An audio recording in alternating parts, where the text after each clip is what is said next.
What happened? Okay. For domain 2, this equation, same solution we can obtain. We just think that domain 2 there is no source term, so AC is 0 for domain 2. So for domain 2, T equals to C1 ln R plus C2. So we have seen this equation before.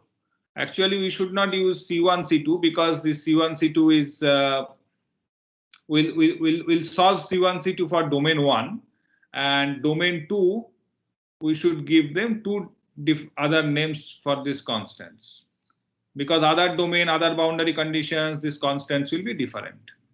So let us call it C3 and C4. And now let us set up the boundary conditions. So let us first set up the boundary conditions for domain 1.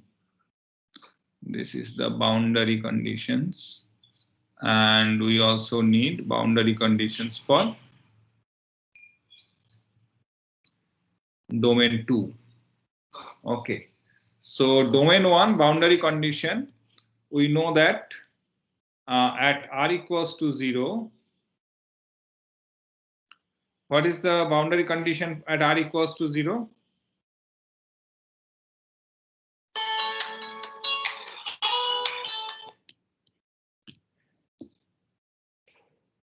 What is the boundary condition at R equals to 0?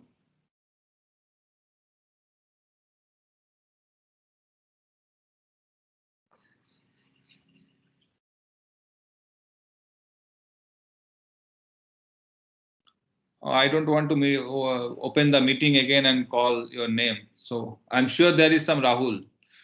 Rahul?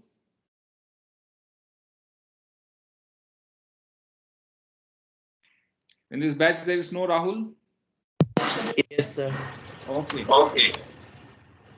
So Rahul, what is the condition at R equals to 0? Sir, come again, please. I can't. Okay, so what is the boundary condition for domain 1 at R equals to 0 and R equals to R1?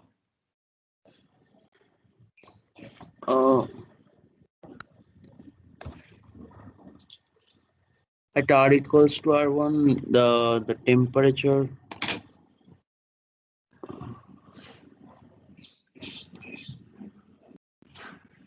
So let us temperature dependent also by two different variables, because two domains are there. We should have two different variables. So let us call this T1. Let us call it T2. Okay. So domain 1, this is T1. Domain 2, this is T2. Now Rahul, tell me what is the boundary condition at R equals to R1 at least?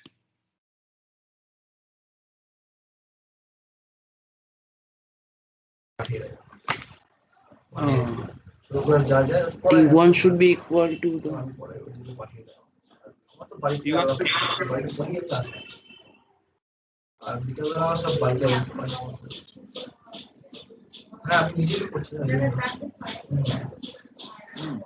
Why so much?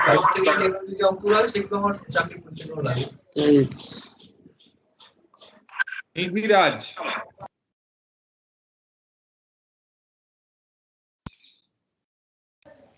Yes, sir. What is the boundary condition R equals to R1? T2, sir. What is T is equals to T. T is equals to T1 equals to T2. Okay. Yes. So when you have the interface, so there is no reason to expect these temperatures will be different. So you can happily write this as T1 equals to T2. Okay. So that actually is a boundary condition for both domain 1 and domain 2. So that's a common boundary condition. Anything else we can say at R equals to R1?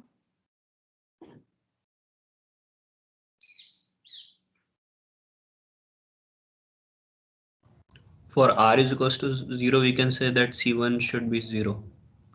Yeah.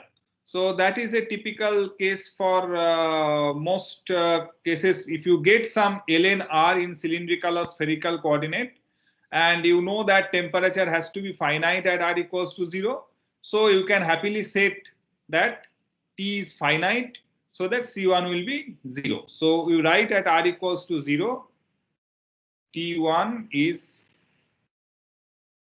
finite. At interface of two different phase boundary, actually we can call it a phase boundary. At phase boundary, we normally write two continuities. One is temperature continuity, or anything, any property continuity. The properties are continuous. And another condition, can anyone tell me what is the other condition?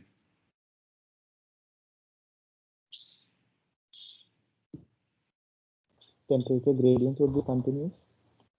Temperature gradient will be continuous. So we will see that that applies to both momentum, heat and mass. That whenever you have a phase boundary, that time you have this flux continuity. That means heat flux is continuous. So since boundary doesn't have any mass and it's anyway steady state, so the whatever flux comes to the boundary goes from the boundary. So negative of K1, so let us also call this K1 because this is phase 1, domain 1, K1, dt dr at r equals to r1 I have already written, still I can write again, equals to negative of K2 dt dr at r equals to r1. Okay, let me call this T1 and T2. I already designated them. So these are the common conditions for domain 1 and domain 2. And what is the condition we can put at? What is happening? Why is this playing so weird? Got it. So at r equals to r2, what we can write?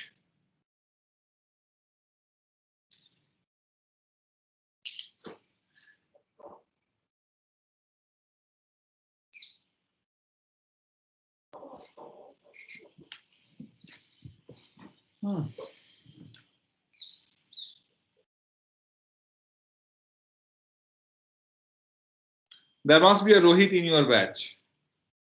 Rohit.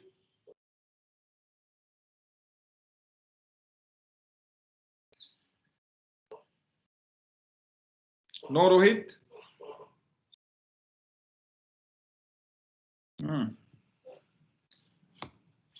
Again, I have to close the screen. And this machine I am not very familiar. Ayush.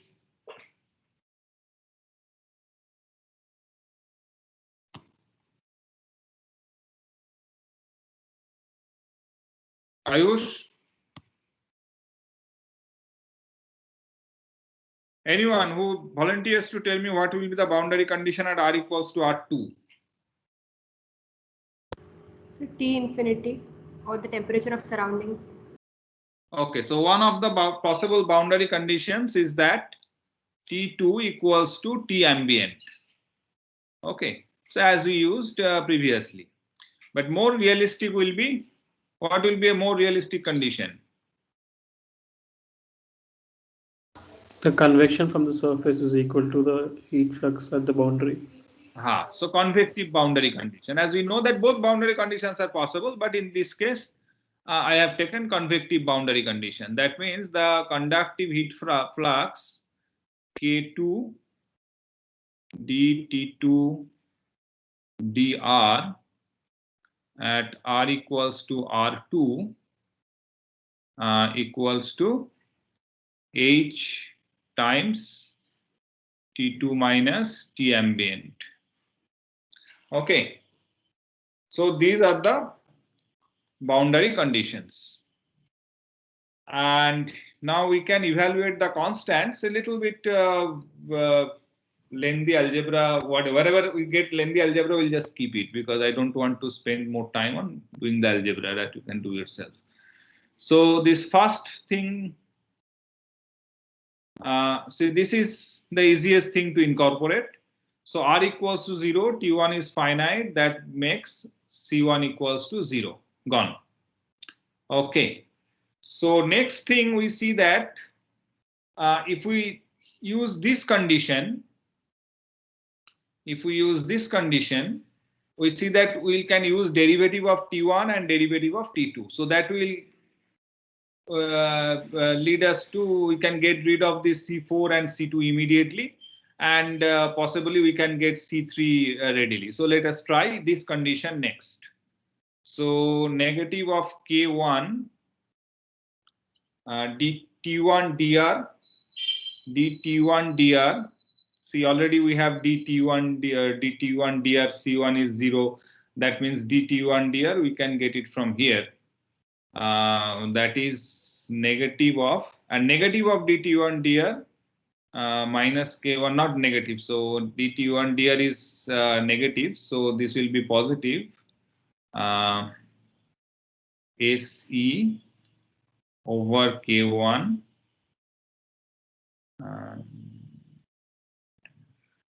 C over k1 r by 2.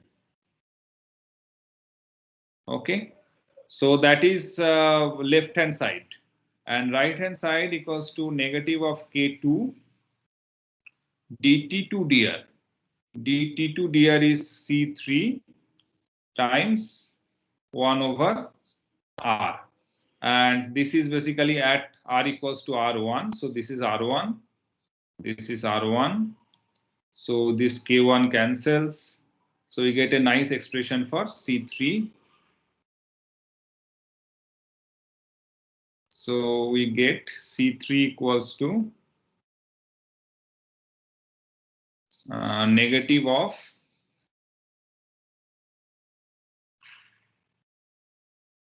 AC R1 square divided by twice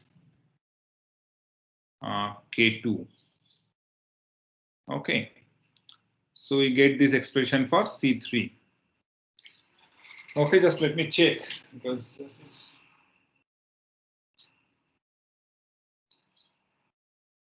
CR1 square twice K2. All right, C3 is all right. So C1, C3 is done. So let us see how we can get this. Let me erase. C3 is here. Okay. So now let us get, we got C3. So we can use this convective condition to get C4. So get the convective condition to get C4. So C4 for C4. So convective condition says that minus K2 dt2 dr. So dt2 dr is minus K2 dt2 dr is C3 over R. Okay, at R equals to R2. So you can directly write R2. That equals to H times T2 is C3 ln R2 plus C4 minus TA. You see that C3 is known, so we get an expression for C4.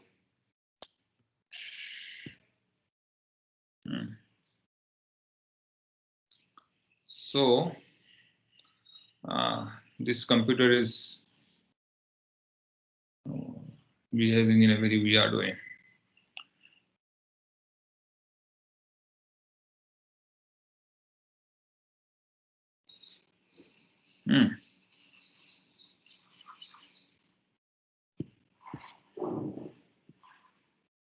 Anyway, so I have to live with that. So this gives us C4.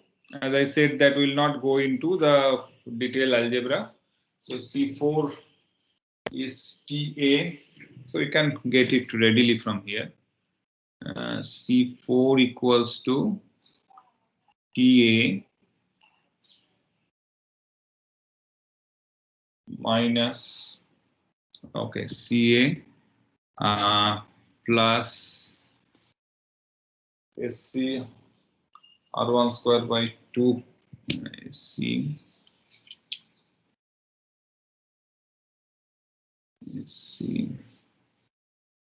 R1 square divided by 2I is K2, and inside bracket we have ln R2 plus K2 by H R2, ln R2 plus Ki over H R2 plus K2 H R2. Okay, so this is C4, and similar calculation lead to C2, a little bit more elaborate. So C2 we will get by equating this T1 and T2, this equating T1 and T2, T1 and T2 at R equals to R2. So using this condition, you will get C4. So not C4, C2. C2 equals to TA plus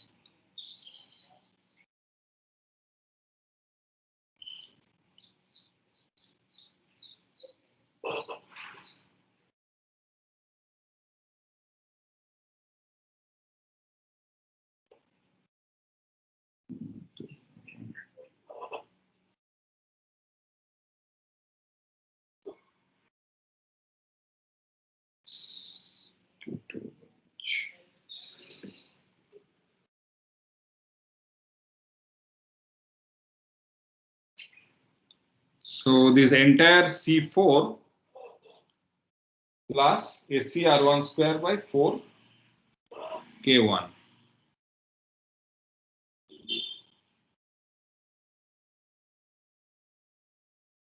So a little bit lengthy, but it's not difficult to get. So this is the, so we get two solutions, one for the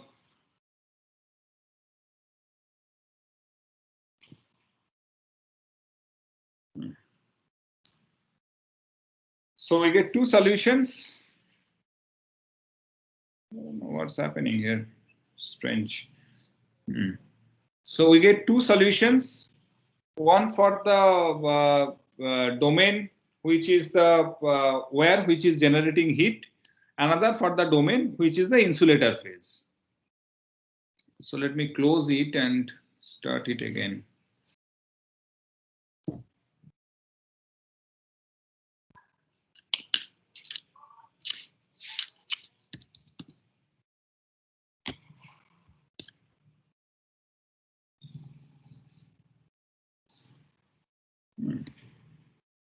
Okay, so the solution, we get two solutions, and if we just rearrange a little bit, we get T1. See, I could get it here directly from what we derived, but half of these are gone. So T1 equals to, let me move here, I cannot see that.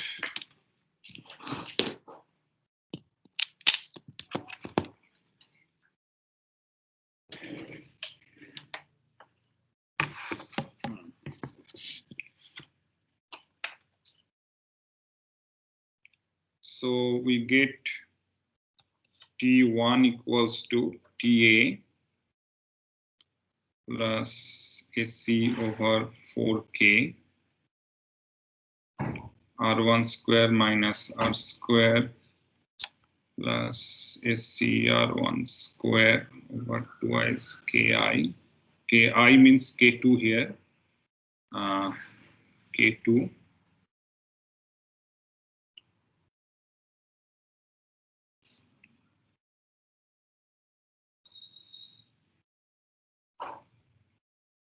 So this is the solution for the heated wire.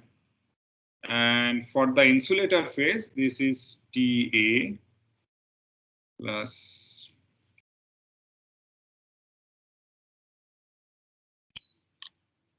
K2 .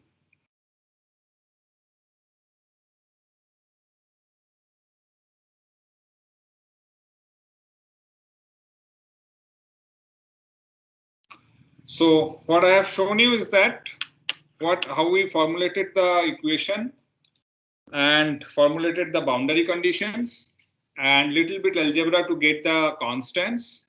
Now, if you put the constants in place, little bit rearrangement, you will get these two equations for these phases T1 and T2. So next we'll use these equations to solve a problem. Now let us open tutorial 2. I think we have this problem. No, a metal wire diameter 2 mm carries current density 1000 ampere per centimeter square. It is insulated with a material that has a thermal conductivity 1 × 10⁻³ watt centimeter Kelvin. The insulated wire is exposed to air. So let me try to see if we can.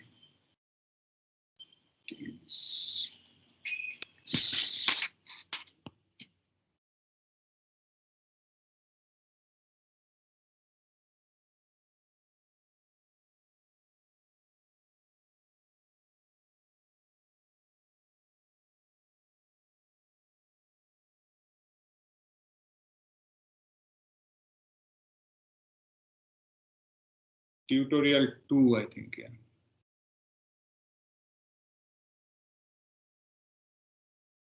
Yeah. So go to, now you are ready to solve the problem 2 of tutorial 2. So first task is to understand the problem.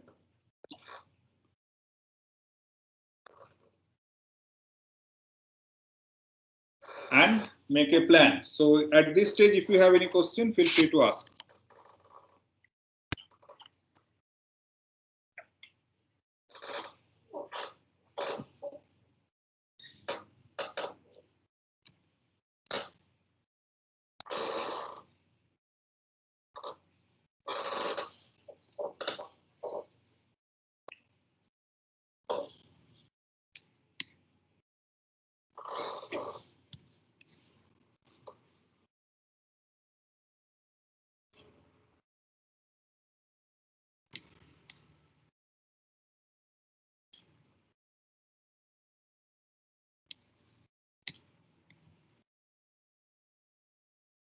So if you need the expression, you can look at the notes I sent, you find it there. A little bit different in notation.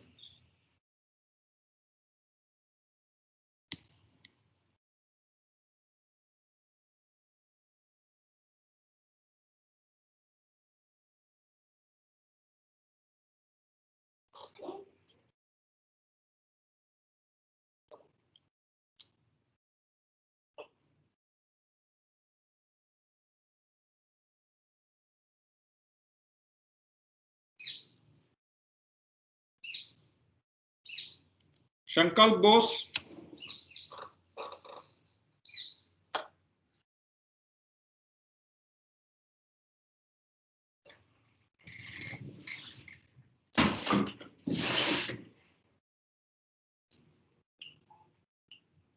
Shankal Bose absent.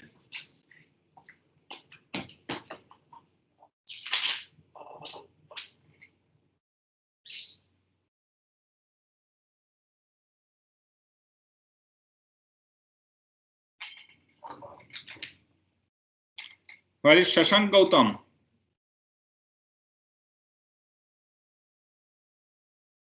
Yes, sir. Okay, show your schematic. Yes, sir. 1 minute. Excuse me, sir. Sir, what is 1E and 2E in this question?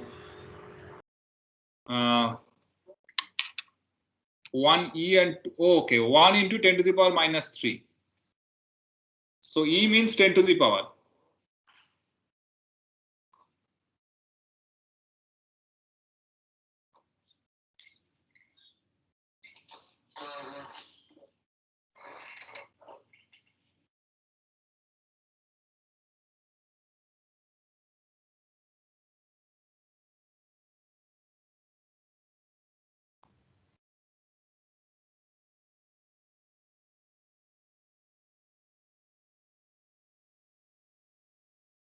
Shashank Gautam, where is your schematic?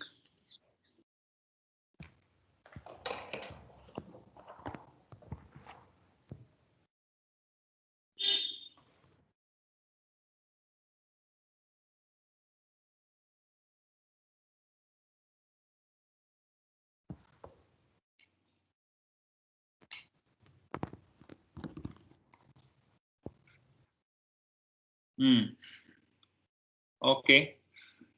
So this is 2 millimeter. 2 millimeter carries current density. Current density, where is the current density? Write down all knowns and unknowns. Okay. Okay, you can switch off turn off your video.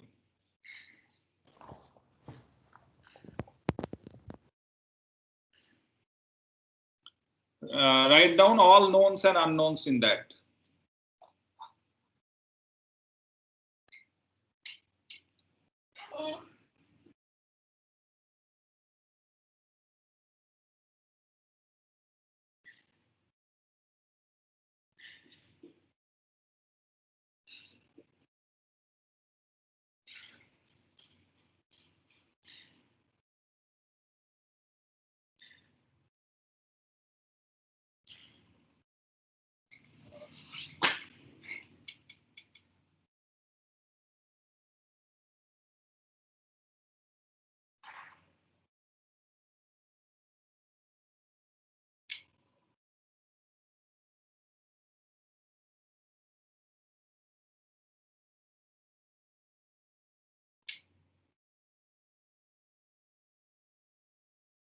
Okay, so let us start drawing the schematic.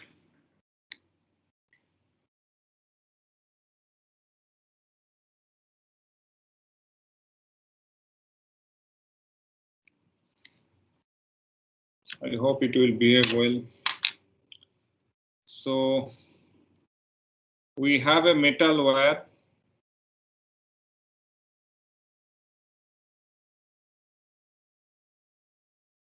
whose diameter is 2 millimeter. So 2 into 10 to the power minus 3 meter. This is the diameter. Sir, I guess the presentation is not showing. Okay.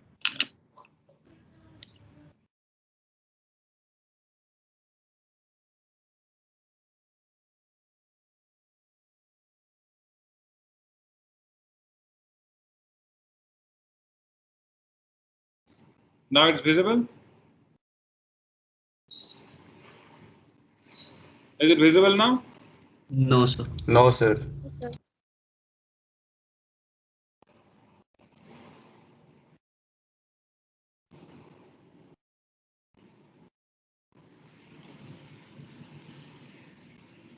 Now?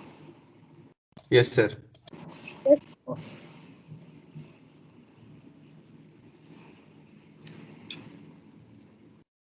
So this is the diameter. So the current that is passing through this is 1000. So I equals to small I equals to 1000 ampere per centimeter square.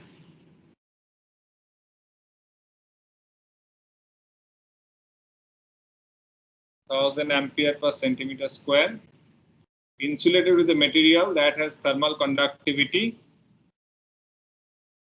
That is given. So this is K2 equals to, given as 1 into 10 to the power minus 3 watt per centimeter Kelvin. I think this is centimeter will be a better unit here because a lot of electrical properties are given in centimeter unit. So I think it will be better if we just 2 millimeter, we call it 0.2 centimeter. 0.2 centimeter. Okay, K2 is given. The insulated wire is exposed to air moving in a manner that is the convective heat transfer coefficient. H is also given in strange unit 0.002 watt per centimeter square Kelvin. H is given. The resistivity of the metal, rho, is given. Rho equals to 2 into 10 to the power minus 6 ohm centimeter. Okay. So these are the given. Now what is being asked is T1 equals to T2 at R equals to R1 is being asked, right? And that is being asked as a function of insulation thickness. That means that is being asked as a function of R2 because R1 is given. R1 equals to 0.1 centimeter. Okay. So this is how you draw a schematic by giving all known and unknown. So it should be such that when you draw a schematic and put all the knowns and unknowns on the schematic, you will not need anything else from the write-up. So everything should be there. Now a plan. So what is the plan? To find SC, heat per unit volume. First find out. So first we have to obtain AC. So because the equations that you see above as SE, because I and rho are given, so it's straightforward to get SE. And once the AC is known, so you have to obtain either T1 or T2 at R equals to R1. So let us use the second expression because that is easier anyway. So first expression, second expression, they will simplify to the same thing. So first we get value of S1. So let me write the plan also here. So here is the plan. Get AC B. So T2 at R equals to R1, that equals to TA plus AC R1 square over 2i's K2 times ln R2 over R1 plus Ki is basically K2 over H R2. So we can get everything. We can get everything. So we can get T2. Only thing is that the problem that TA is not given. So let us assume TA as 25 degrees centigrade.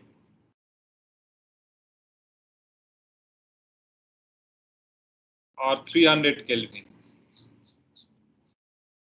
Okay, 300 Kelvin. Let us take TA as 300 Kelvin. So that will give us T2 as a function of R2. So we have to as a function of R2. So here is R2. So let us make a table. So let us take different values of R2 and let us get corresponding T at R1. So we are fine. So only small gaps still exist in the plan. What is that?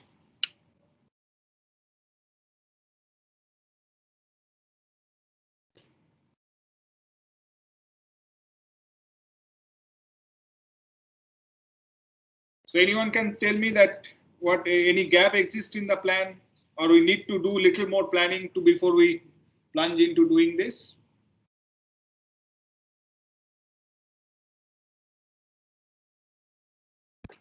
So we don't know what is the range of R2 we should take, because I have made a table, but unless we put the values of R2, we cannot proceed. So anyone has any idea what is the range of R2 one should put? R1 to infinity. R1 to infinity. Okay, that's fair enough. So R1 to infinity, of course, will not go. So R1 is 0.1 centimeter. So we can put R2 equals to, we cannot put exactly 0.1 centimeter. So a practical thickness of anything cannot be less than 1 millimeter. Huh? So let us put R2 equals to 0.2 centimeter to 1 centimeter. That's max. Because you don't really want a thickness of wire insulation itself more than 1 centimeter. Huh? So now, how many values you will take in this range? Huh? So let us take 4 values: 0.2 centimeter R2, 0.75 centimeter or 0.5 centimeter. What's happening, right?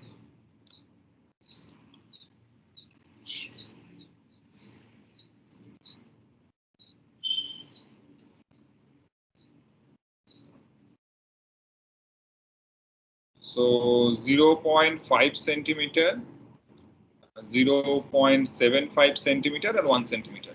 Now tell me the temperature for these 4 values. Sir. Sir. Just a second, there is a noise, some construction truck is going.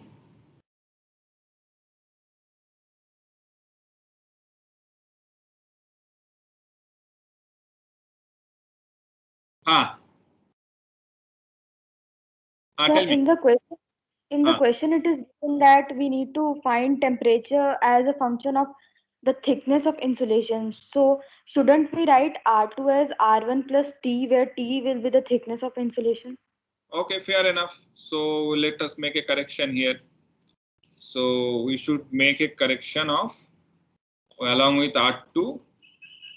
So thickness. So thickness is R2 is 0.1. So this is 0.1 centimeter. This is 0.15, 0.175, etc. All right. So then thickness versus we can also plot. Okay, now tell me what are the temperatures.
So once you get the value of R2 equals to 0.2 centimeter, type it there, and I will see that what the type of kind of values people are getting.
we'll just do this 0.2 and 0.5. Others you will do later yourself. Anyway, I think 0.2 should be fine. So let us just see. Let me see that which value I have. At 2.2 I have the value.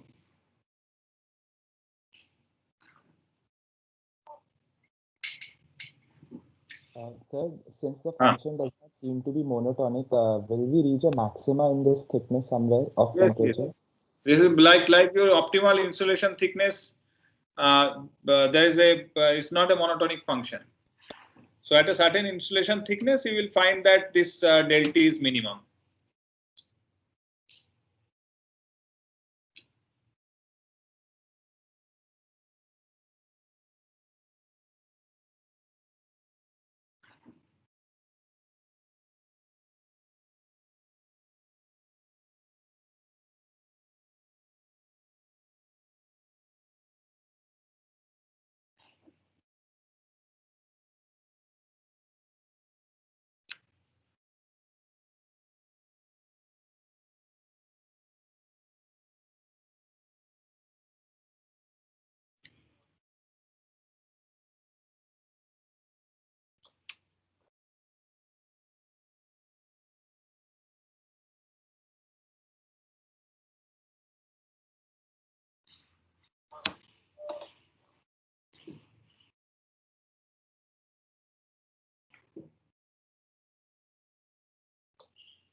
Yeah, 0.5 you should get around 26. 0.2 you get 32. Yeah. I think we are getting correct values. Okay.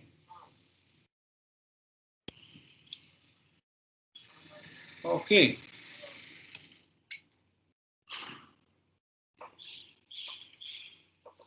I have no idea why some of these things, when I drawing a letter, why those are floating in a different layer. Any idea how to solve this thing? I have no clue.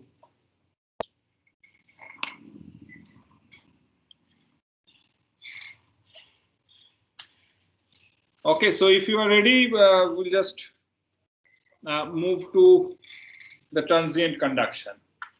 These are small topics, so should not spare more than one class.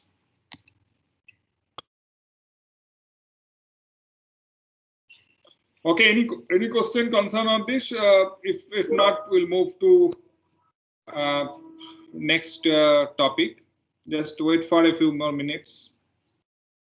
If someone has some questions, so that they can ask, and then we can move.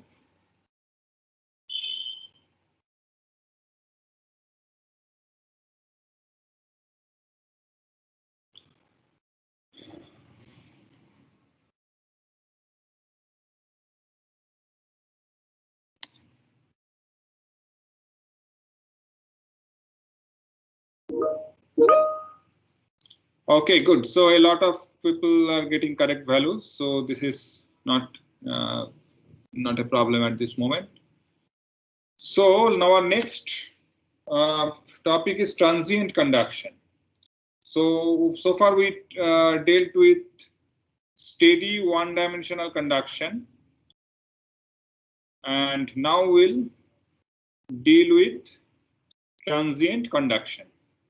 So we'll remain with one-dimensional, but even as we remain with one-dimensional, you see that what is the immediate difficulty you see for transient conduction? Or not difficulty, difference.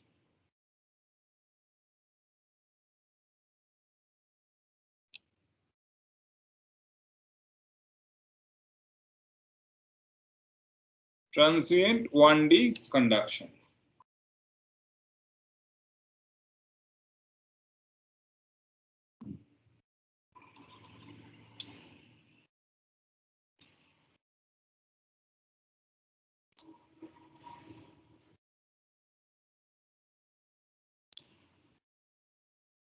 What is the difference? What do you expect? Temperature at different points varies with time till steady state is not reached. In the previous examples, temperature was varying with what? Length. With only space dimension. Yes. With x, y, r, not x, y, x, r. So now temperature will vary with, or not only with length dimension, but also with time. So what is the additional difficulty that will lead to?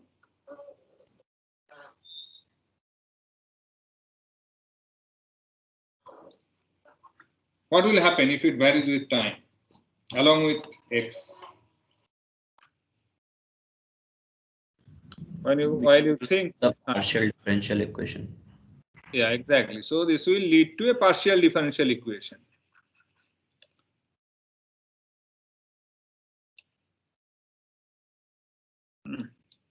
So it will lead to a partial differential equation. So that is basically our concern here. And as you probably know by now, using your Maths 1, Maths 2, PD, etc., that solving partial differential equation is more difficult than solving the ordinary differential equation. Any method for solving partial differential equation? Fourier transforms. Fourier transforms. Any other method you know? Laplace transform. Laplace Fourier transform, they basically reduce the equation. Okay, so any other method you used for solving these equations, partial differential equations? We can find numerical value, approximate numerical value at points.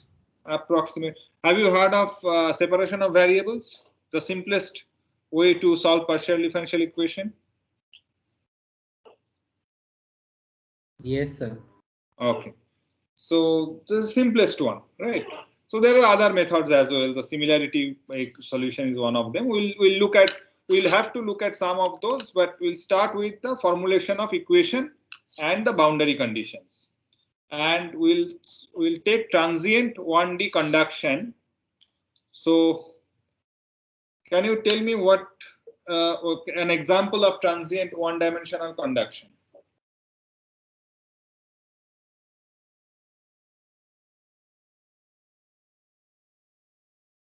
Example of a transient one-dimensional conduction problem.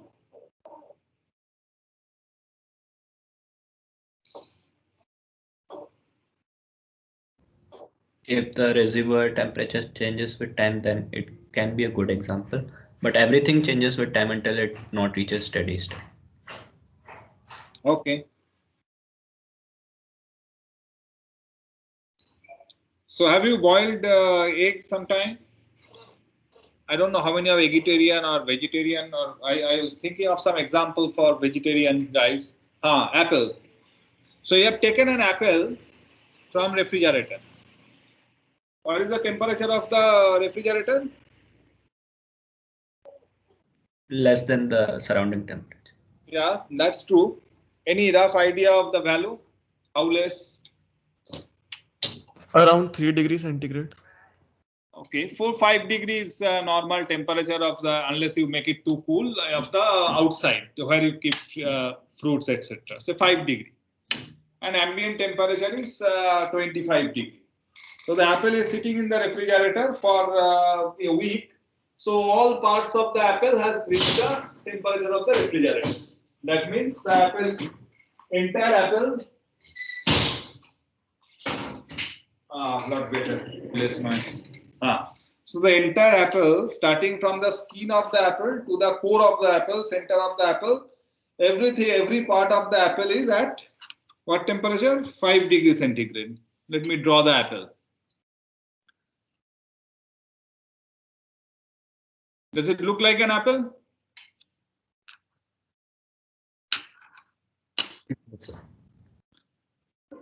Of course not. But approximately we can say that is sphere.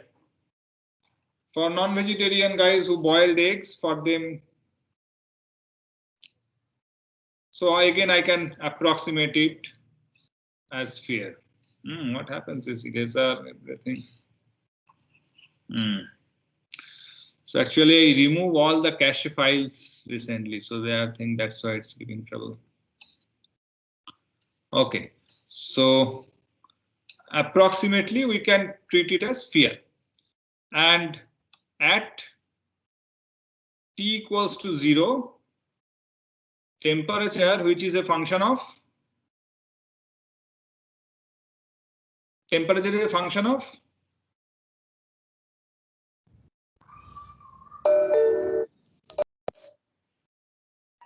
function of what? Time and position. Okay, time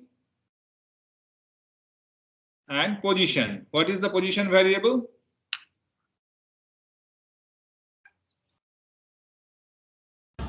Radial distance. That is R. So temperature is a function of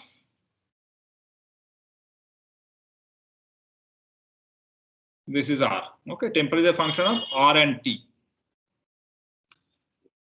If I take it as a spherical coordinate, what are the three variables in spherical coordinate? R, theta, phi. R, theta and phi. So as time goes, temperature will change as a function of R and T. Why?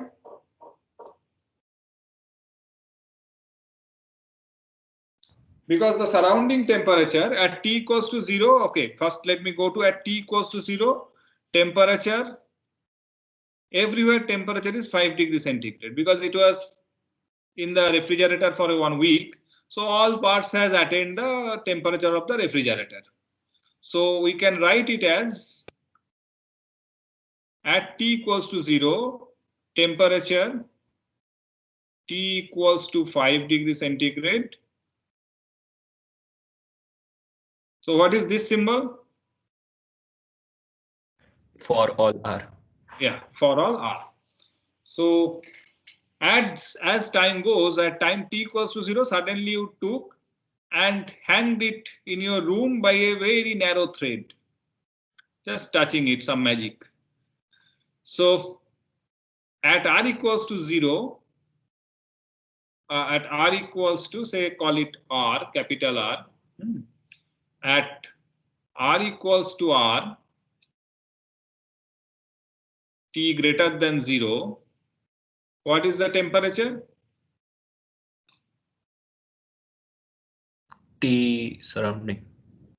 Yeah, your room is at 25 degrees centigrade. We could put a convective boundary condition as well, but this time we decided to keep it simple and we keep this T equals to TA for all T greater than 0. We have already written that. So let me test this one. Okay, so I am at the mercy of that eraser. Fine. So these are the condition. So what is happening at as soon as you keep it at the room temperature, may not be immediately, practically. After some time you can touch the skin of the apple and that will be at 25 degrees centigrade. But if you cut the apple, you will find that the center, towards the center, is still cold. So as time goes, it's gradually cooling. And this is a good example of one-dimensional conduction because we have hanged it through thread and everywhere it's symmetric. Here also T 25 degree, 25 degree. Here also T ambient equals to 25 degree, T ambient. So we don't expect it to vary with theta or with phi. So temperature varies only as a function of R and T. And it's a spherical object. It is gradually cooling or heating up. For a boiled anda, it's gradually cooling in cold water. For an apple taking from refrigerator, it's gradually heating up from the ambient temperature. So is that picture that we form in your mind for the transient 1D conduction clear? Because this picture has to be clear. Mathematics will follow, but the picture has to be clear. Any question on this picture of transient 1D conduction?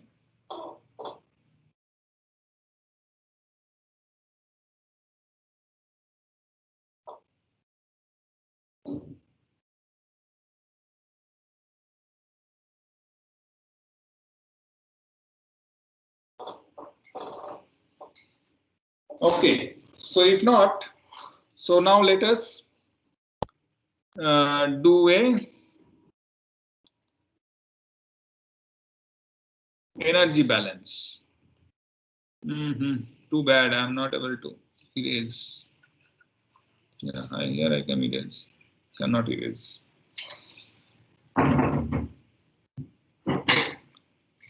One second. Sir, you can take a new page. Oh, thank you. Medium asset. Medium asset. How strong asset? না ভালোই আছে আমরা একটা দিয়েছি কেন একটা দিয়েছি phone তো ওইগুলো ওখানেই আছে এখানে আমরা একটু চার্জিং হচ্ছিল কালার আসছিল মানে আইগুলো পরিমাণটাও কি বেশি মিডিয়াম আছে সঙ্গে একটু সালফার আছে আচ্ছা সালফার আছে এইটা ঠিক আছে পুরো আমি সব দিদি thank you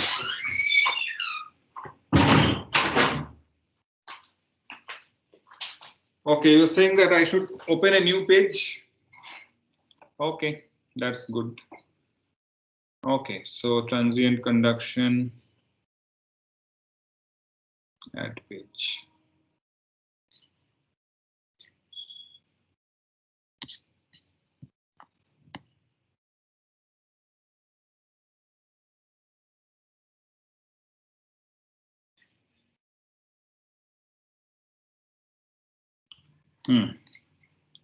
Still, this is not going.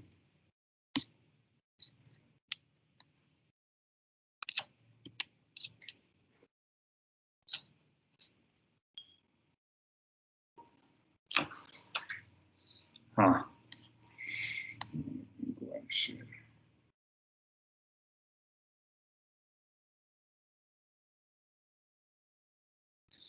Okay, anyway, I got a clean page now. So let us see.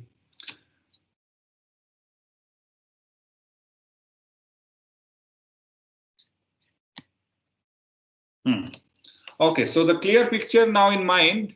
So let us start writing energy balance. So a sphere we take at r equals to r, a spherical shell of thickness dr. Okay, so this is a transient. This is a transient 1D conduction.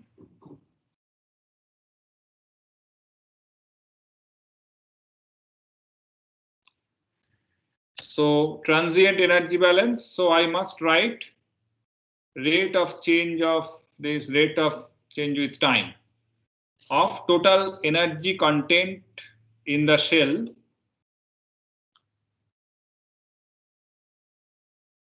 and that is because of energy coming in and energy coming out. Okay, so with time if it changes, that is because the net energy in minus energy out, and all energy in energy out are because of art direction heat flux. That is because of QR. Okay, so now I want you to write what I should put inside the bracket, what I should put here and here, and finally I want you to get a partial differential equation in T. So go ahead and write this energy balance. I'll call your name, that time you have to show it to me.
Shomik Sarkar.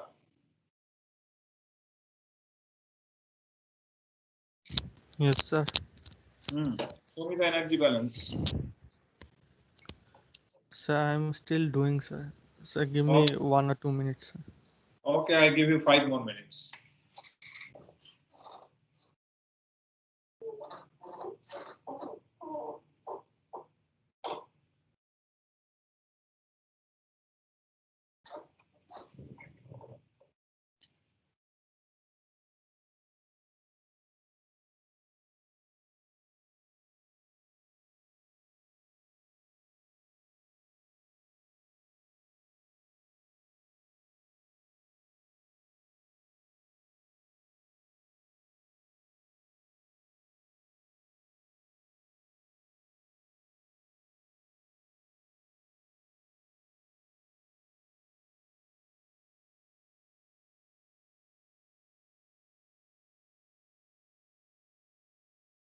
May I show it, sir?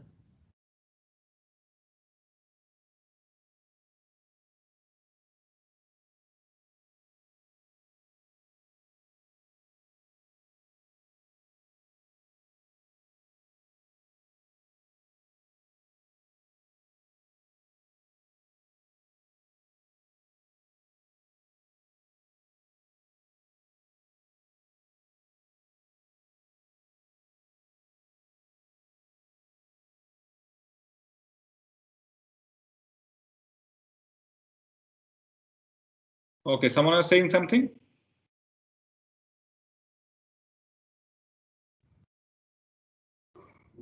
Sir, I've done it. Okay, Sneha Bandhu, show me.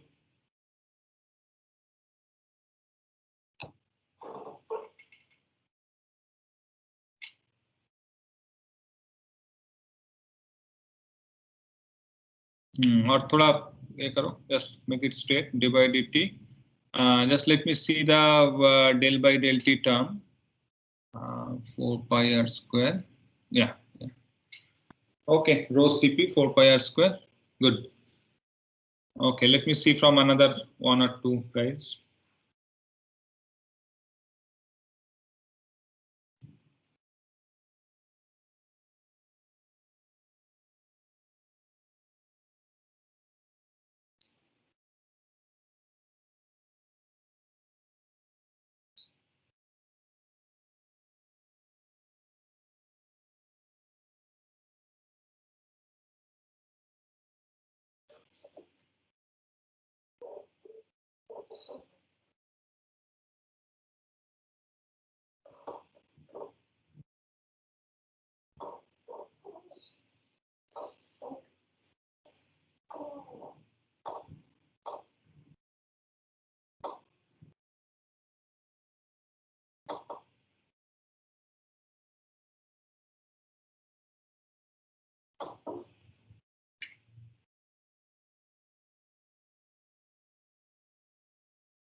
Anyone else want to show?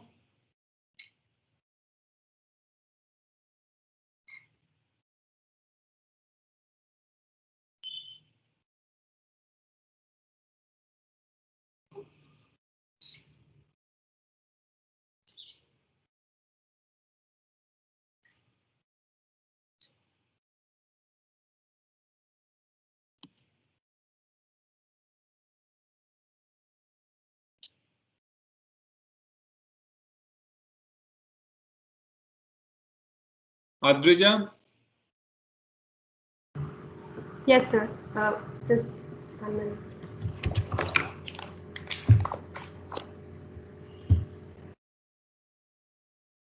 Is it visible? Not yet. Yeah, it's coming.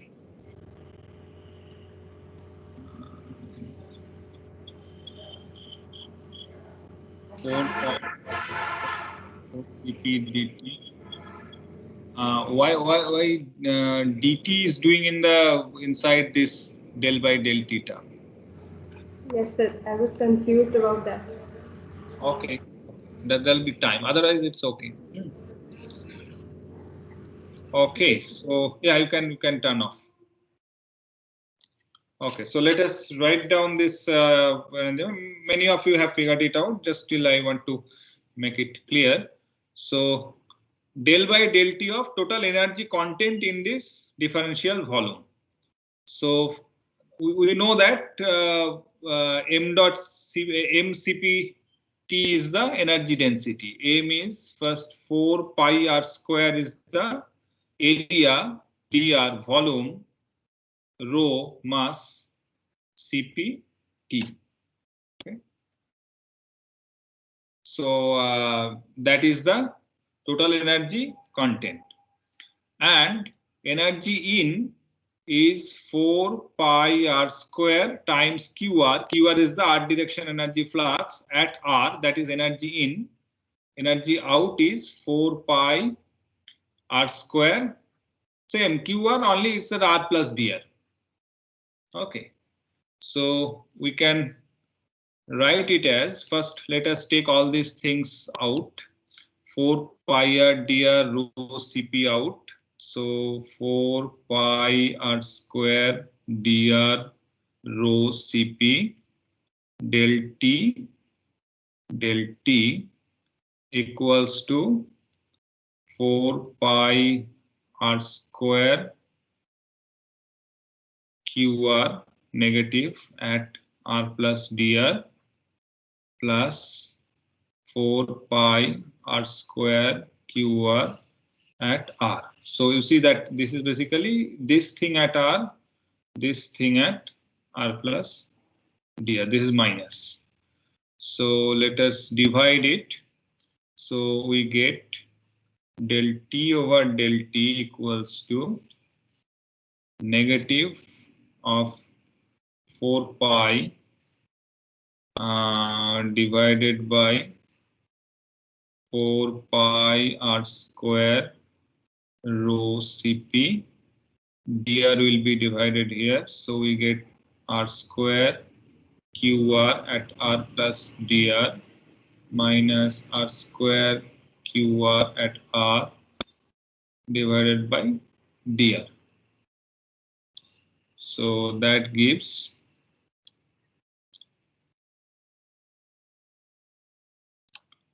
that's giving me del T equals to, this cancels, minus 1 over r square rho Cp and del by del r of r square QR. Okay, till this point everyone is okay? Yes, sir. Now I write QR equals to minus K times del T del R. I'll write partial because now T is a function of R and time.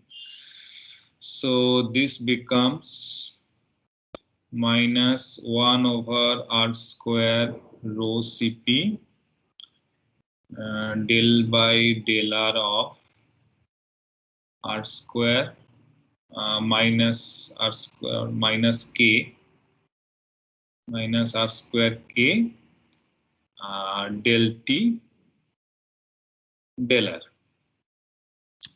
So then it becomes minus 1 over r square rho Cp minus K del by del R of r square del T del R. So it becomes, so K by is a minus, this cancels, K by rho Cp is alpha. So it becomes alpha by r square del by del R of r square del T del R. Okay, so if I write it cleanly, the partial differential equation del T equals to alpha by r square del by del R, second order, r square del T del R. Make sure that you understand this, or maybe you got it already. And we already know the boundary conditions, just let us write it in a clean form. At t equals to 0, that's the initial condition. T equals to t0 for all r. At r equals to 0, del t del r equals to 0. So this is one of the boundary condition which is easier to handle in this equation. So this says that at r equals to 0, there is nowhere, the heat cannot go anywhere or not coming from anywhere. So the gradient has to be 0. Otherwise there has to be a flux. But r equals to 0, it's not coming from anywhere. So that's why this is this boundary condition used. This is for all t. And at r equals to r, we use convective boundary condition minus k del t del r equals to h times t minus ta for all t. So you see that these boundary conditions are slightly different from what we discussed in the previous one. That is, I did this to match with some of the cases that your textbook has, but you can take other boundary conditions as well. R equals to 0 boundary condition is typical boundary condition, but R equals to R, we have taken convective condition because your textbook has this, and you can take temperature boundary condition as well. So now we have formulated the problem for unsteady one-dimensional conduction. Now our next venture would be to solve this. Any question on formulation of this unsteady one-dimensional conduction for a sphere? For another geometry, the equation will be different, but at least for sphere, this is the unsteady one-dimensional conduction. Any question on formulation?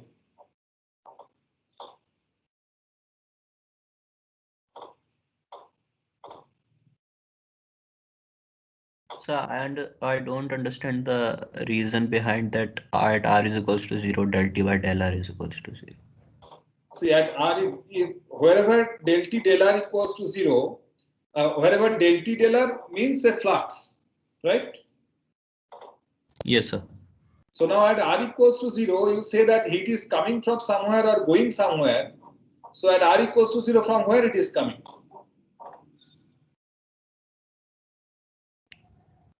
Okay, sir. No space from where it can come. So that's why for cylinder, for rod, for slab, for all cases, this temperature gradient at the symmetry line or symmetry point.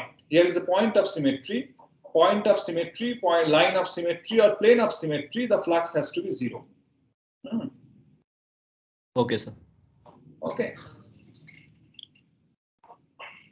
All right, so now let us move towards its solution. फिर से same बीमारी चालू हो गया. Anyway.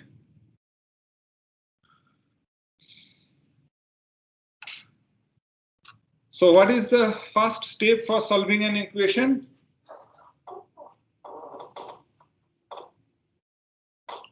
As engineers, you see an equation formulation like this. So what is the next thing all engineers do before actually solving the equation?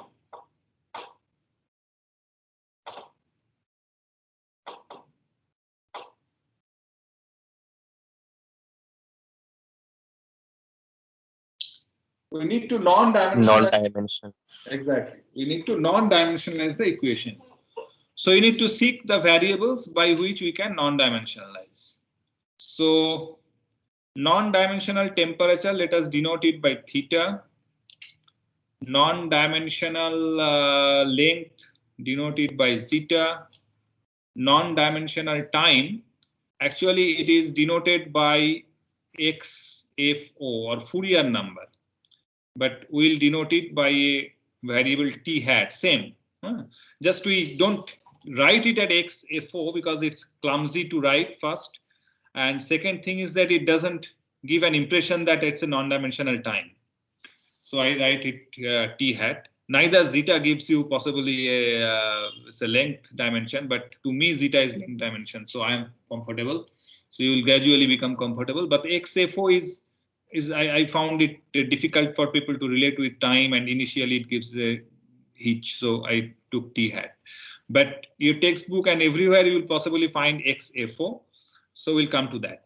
Okay, first tell me what I should write for theta.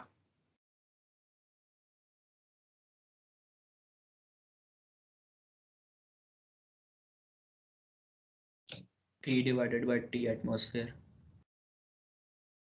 See, the theta has to range from 0 to infinity. Yeah, T divided by T atmosphere is possible option, but will it span from 0 to 1? T is the temperature. Temperature of apple is lower than atmosphere. But if I am talking about something very hot, so say atmospheric temperature is 25 degrees centigrade, a metal is at 1000 degrees centigrade.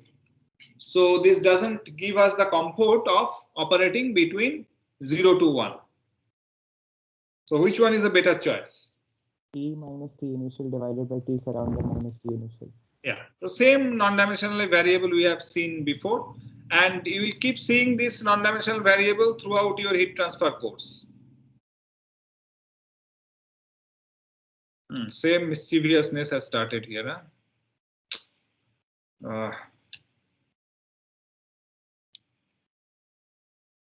Anyway, my equation is intact. Boundary conditions are gone, so we'll see those.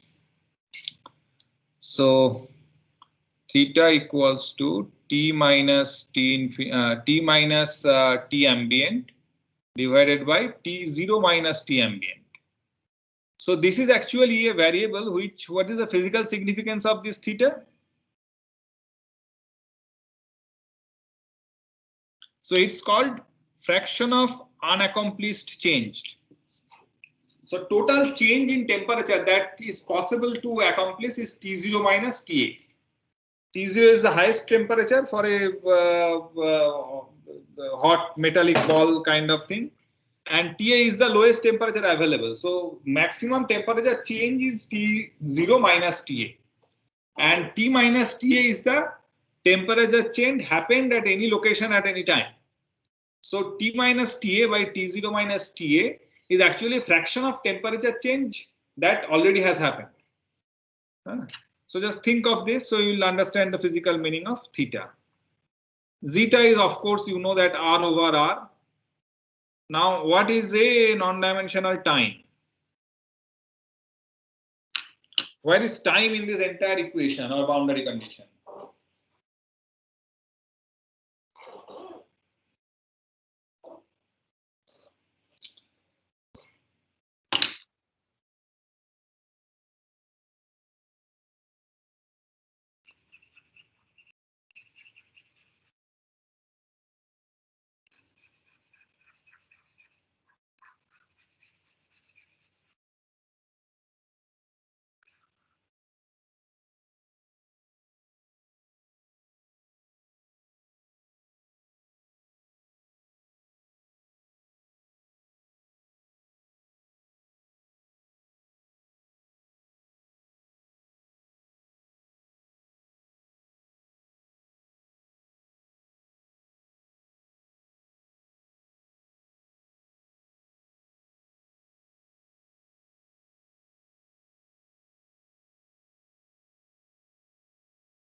Where is time in this entire thing?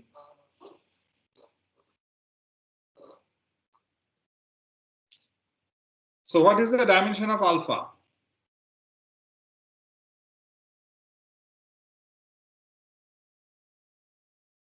Put the dimensions of K, rho and Cp and get the dimension of alpha.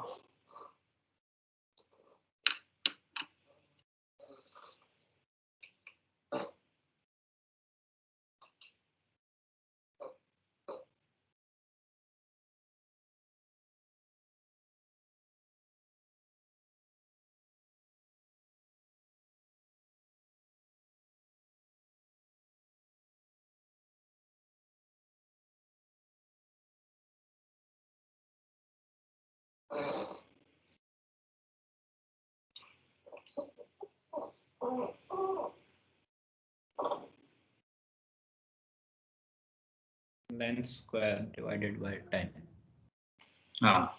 So this dimension of alpha is meters length square divided by time. So all diffusivity, let it be thermal diffusivity, let it be momentum diffusivity, let it be mass diffusivity, all diffusivity has the dimension of length square over time. And higher diffusivity means the changes will happen quickly. So the characteristic time scale or characteristic time of the system is embedded in the alpha. So if you want to non-dimensionalize time, you need to divide this time variable divided by a characteristic system time. So like we divided the length variable divided by system characteristic length of the system. So similarly, we have to divide time divided by characteristic time of the system. And we have to obtain the characteristic time from this alpha. So if we divide alpha divided by r square, so that dimension of the quantity is 1 by time. So time is basically T star. T star is basically r square divided by alpha. Understood?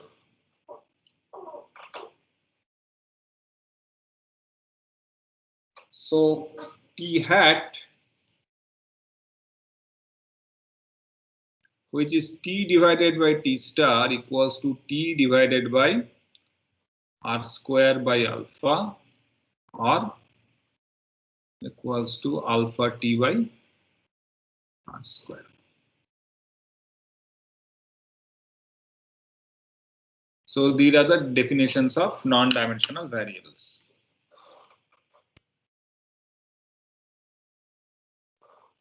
See, this doesn't guarantee that T hat will be from 0 to 1, because we can keep observing the metal ball till eternity and till infinity time. But at least over T hat equals to 1, a good amount of change will happen. So good amount of change will happen over T hat, maybe 60, 70, 80% change will happen in over T hat. That's what the meaning of this non-dimensionalizing time.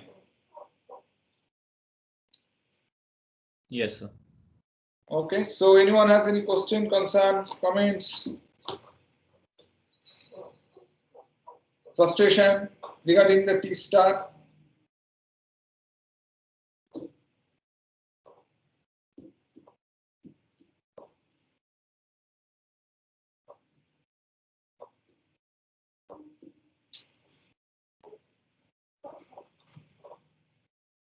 No? Good. So now we have to write this equation in terms of these non-dimensional variables. Equation and boundary condition. I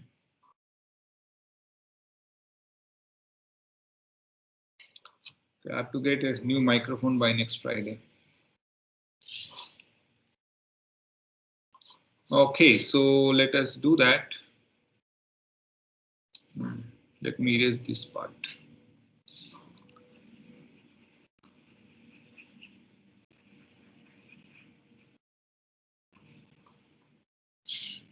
Oh, second.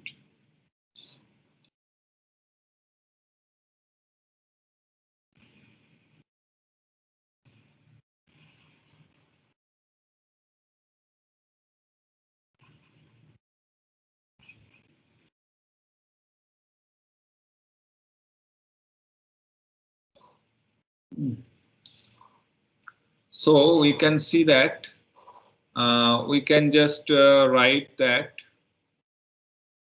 del T minus TA. Let me change one by one, so that will be easier for you to understand.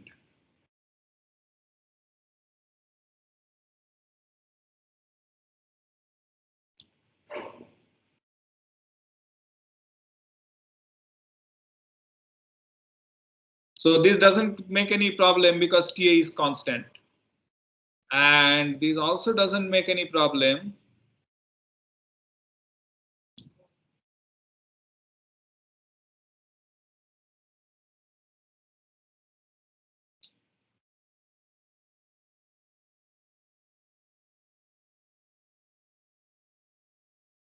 because this is also constant.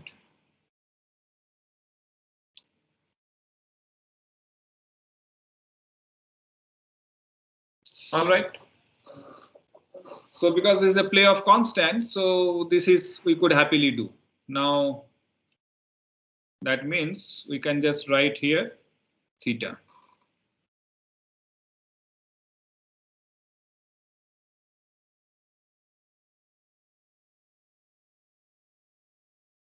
Okay. Now time. So we can write it as del theta over del t hat dt hat dt. The right hand side remains as it is.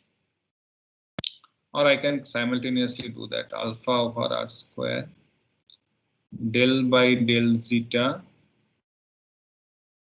r square del theta del zeta d zeta dr d zeta dr. You're fine?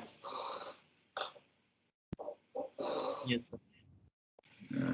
D zeta dr equals to 1 over r and dt hat over dt equals to alpha by r square. Now let us just put those values here.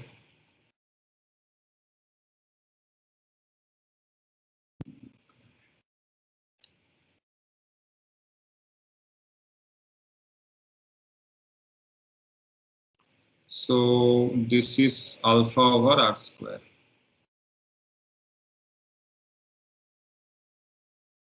This is alpha over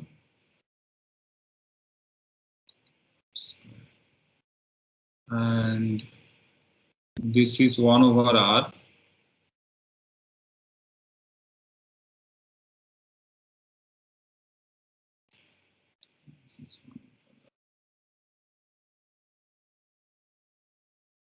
And this is also 1 over r.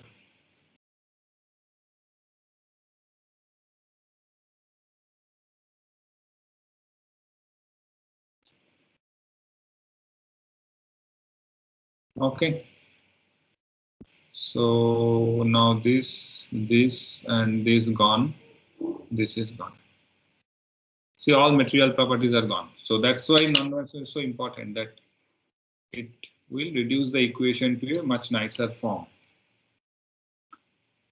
And equation that you come up from very different sources will boil down to the same form. So then we get the equation as del theta del t hat equals to well, r we have to also make r equals to r zeta.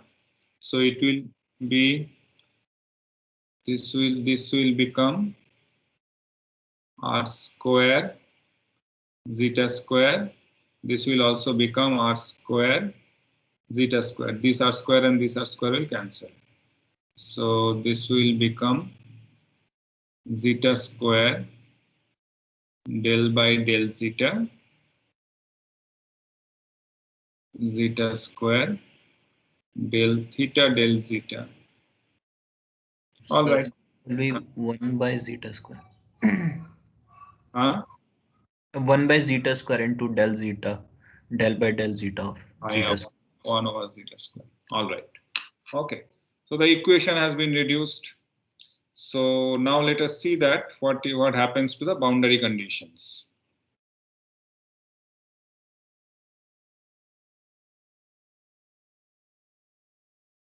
I'm so glad that I can be as part of this. because if you move to another screen, it will be difficult.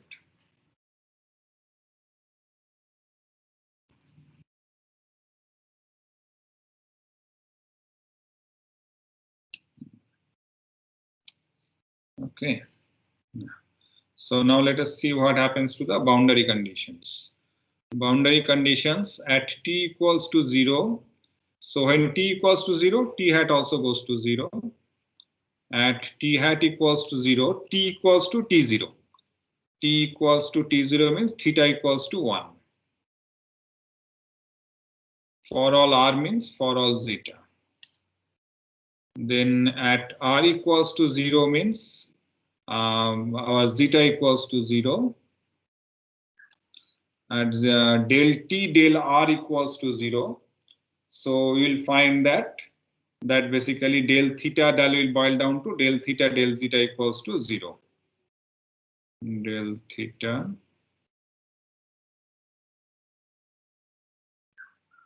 for all t hat. And at zeta equals to 1 minus k and del t del r. So from here we see that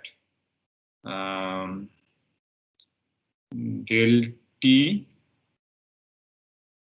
del r equals to, oh, this needs a little bit of space, so let me erase this part.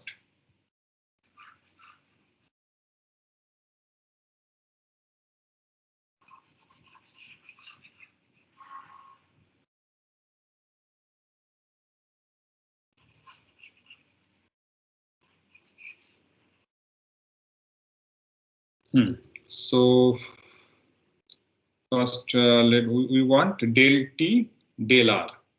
So del theta del r equals to 1 over t0 minus ta del t del r, and del theta del zeta equals to times d zeta dr equals to 1 by t0 minus ta del t del r, and d zeta dr is 1 over r, so this basically r. You can erase this one. So del t del r, so del t del r equals to, can write it as t0 minus ta.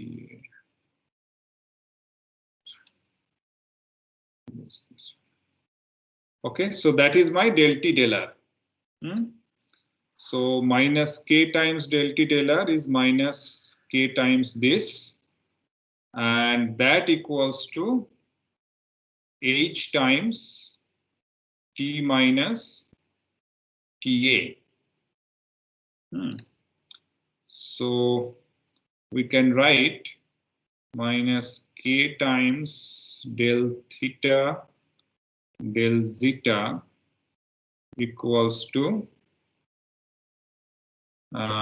h r times t minus ta divided by t0 minus ta.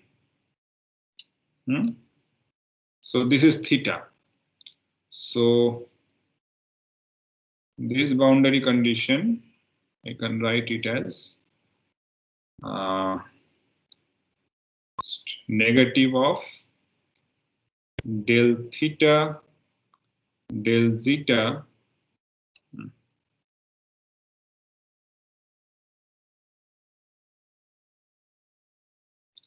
negative of del theta del zeta equals to h r over k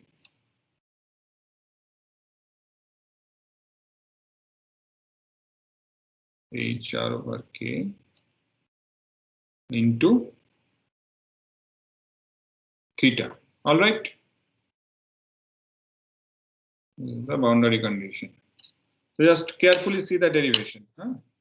Just transforming the boundary condition at r equals to r, that is zeta equals to 1, in terms of non-dimensional variable.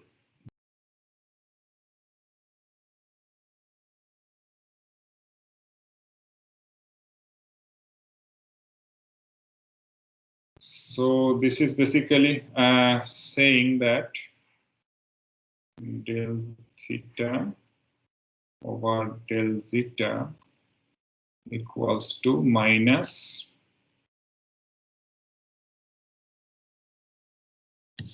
HR over K is the bio number. Right, we have seen the bio number before.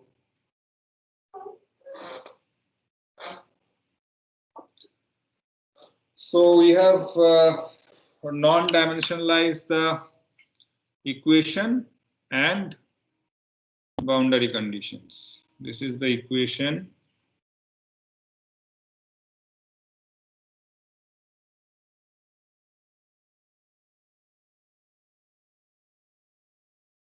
And these are the boundary conditions. So all other things are okay. Only this is a little bit of tricky derivation. Not too much, but a little bit.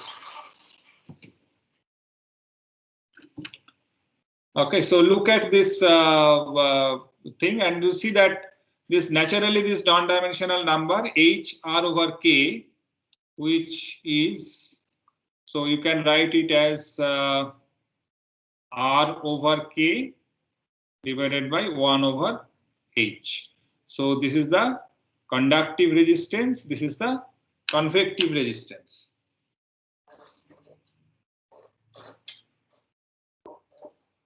Okay, so that's it for today, but do not rush to leave, just look at whatever you see on the screen and make sure that you understand every bit of it. There's not much, a small derivation, but make sure that you understand it before you leave. And if you understand, you are sure, you can leave. The question, please ask.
Thank you, sir.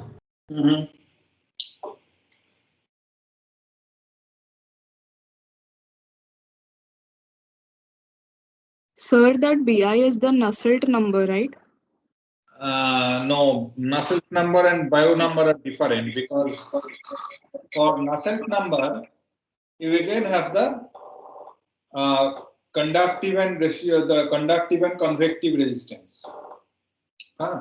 But in that case, the conductive resistance is the conductive resistance in the fluid. So in Nusselt number, both conductive and convective resistance are in the fluid. But in bio number, the conductive resistance is in the solid phase and convective resistance is in the fluid phase. So I was waiting for someone to ask that or raise that issue. Okay, sir. Thank you, sir.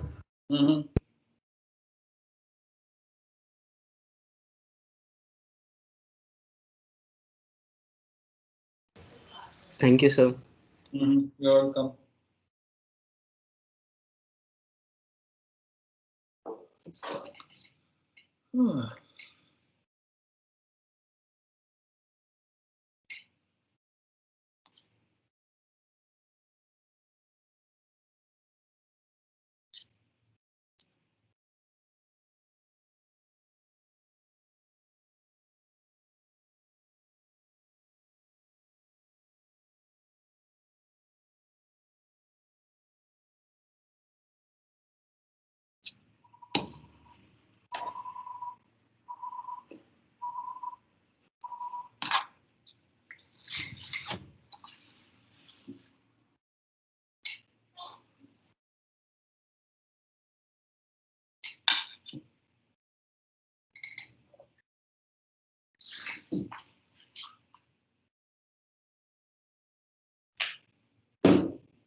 Okay, I'm closing the meeting.